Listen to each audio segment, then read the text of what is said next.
Let me give you another example of an unaccompanied minor situation that we've handled. This boy from El Salvador, he was affiliated with a political group. He was about 14, 15 years old. There were two different groups in El Salvador. He joined one. Him and his friends, they liked to play soccer. They went to a neighboring town for a soccer match. Their team, each town had their own team. They were greeted with guns. Shots fired into the air, threats made. Our client was legitimately afraid for his life. And they left. No harm was done. They were accosted in other occasions, but again, nothing serious.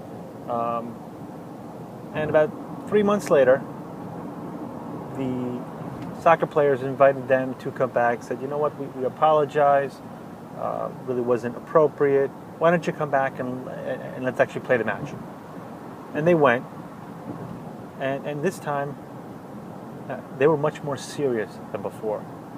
They accosted his friend, thinking he was the leader of their local political group. Our client tried to calm the situation down, and he got shot. And he got shot in the abdomen. He was hospitalized for several days. While he was in the hospital, a local police officer came and told him if he ever files a report, he'll be killed. And his family will be killed.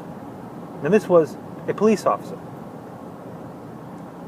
Within days, he left the hospital and was shepherded out of the country to join distant family here in the U.S.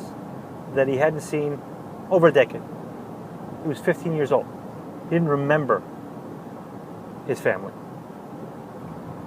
And he was caught, and he was apprehended at the border. Now, because he's an unaccompanied minor, and because of what had happened to him, he had more than one option.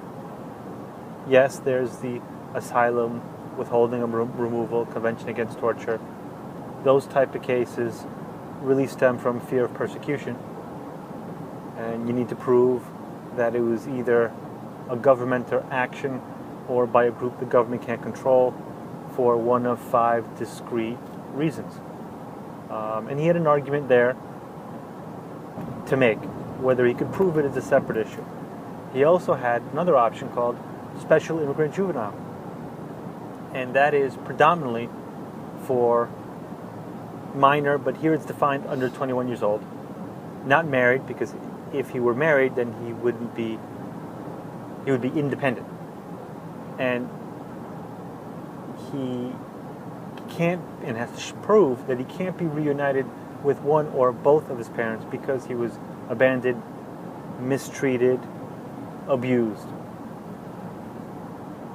There needs to be somebody who petitions custody for him, either a parent, a guardian, or a ward of the state. And has to show that it's not in his best interest to be sent back to his country, and that he's a good moral person. So these are the requirements that he would need to prove in order to get Special Immigrant Juvenile status. And it's a longer process. There are 3 different stages. The first one is an order by a family court or a probate judge on the custody guardianship showing those 5 elements. Once that decision, and that's a hearing, once that decision is rendered, it then needs to be submitted to immigration, to USCIS for their approval. Then he gets legal status in the U.S. And after a period of time goes by, he files to get his green card. 3-step process, long, not easy to achieve, but possible. This was a horrific scenario, and it is one of many found by unaccompanied minors coming here to the U.S. because they fear what they're leaving, and they hope they're coming to a better place.